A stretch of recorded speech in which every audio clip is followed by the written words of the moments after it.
I have an honest, scary, deeply humbling confession to make. Sometimes when I read about Jesus in the scriptures, I think I've gotten it all wrong.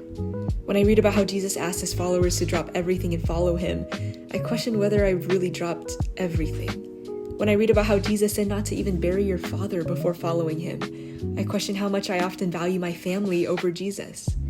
When I read about the rich young ruler who walked away from Jesus sad because he knew he couldn't make the sacrifice, I question whether, deep down, I secretly value wealth and security over God. When I read about how Jesus says not to worry about tomorrow, I question how much I actually trust my God.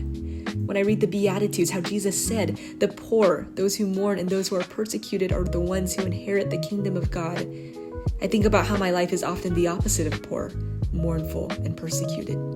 In fact, my life is quite comfortable, lavish, and secure in comparison.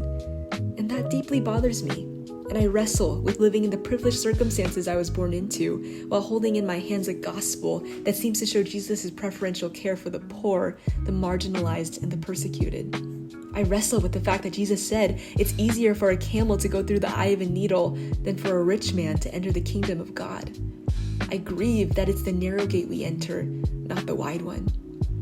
And I don't say this because I have the answer to the wrestlings I'm raising, but I guess I'm realizing the question we all have to answer for ourselves is this.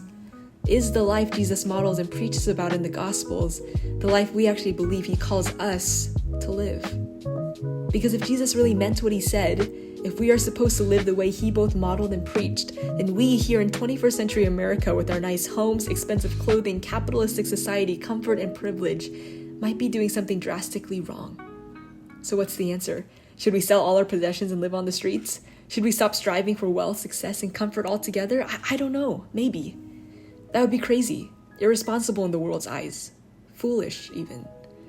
And yet, foolish is the very word Paul used to describe the gospel to unbelievers.